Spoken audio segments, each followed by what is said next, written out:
Chavara girls ഹൈസ്കൂളിൽ നീന്തൽക്കുളത്തിന് ശിലയിട്ടു. നിലവിലുള്ള കുളം നവീകരിച്ചാണ് നീന്തൽക്കുളം നിർമ്മിക്കുന്നത്. MLA ഫണ്ടിൽ നിന്നും 32 ലക്ഷം രൂപയാണ് ഇതിനായി വിനിയോഗിക്കുന്നത്. ചവറ ഗവൺമെന്റ് ഗേൾസ് ഹൈസ്കൂളിൽ നീന്തൽക്കുളം നിർമ്മിക്കുന്നതിനായാണ് ശിലയിട്ടത്. നിലവിലുള്ള കുളം നവീകരിച്ചാണ് നീന്തൽക്കുളമാക്കുന്നത്. ഇതിനായി MLA ഫണ്ടിൽ നിന്നും 32 ലക്ഷം രൂപ അനുവദിച്ചിട്ടുണ്ട്. ശിലാസ്ഥാപനം ഡോക്ടർ സുജിത് വിജയൻപിള്ള MLA നിർവഹിച്ചു.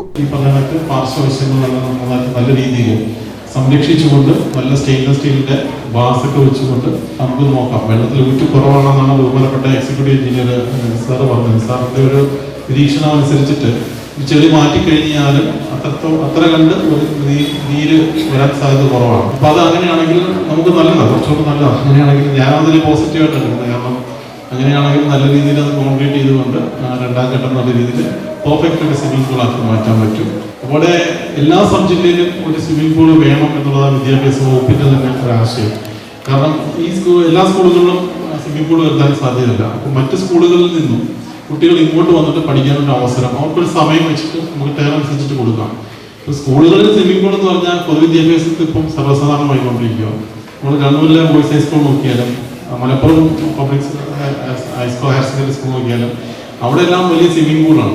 വലിയ സ്വിമ്മിംഗ് പൂളോടുകൂടി തന്നെയാണ് ഇപ്പം പുതിയ നിർമ്മിതികൾ വന്നിരിക്കുന്നത്.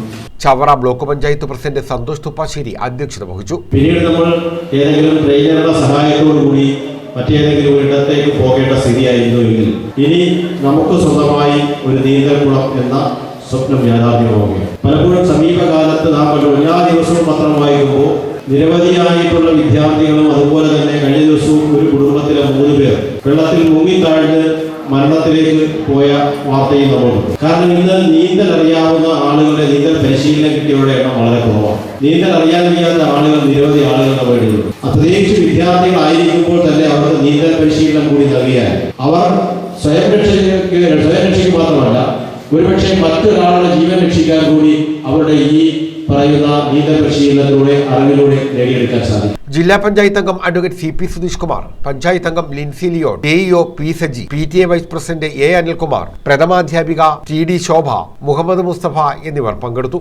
News bureau, Chavara.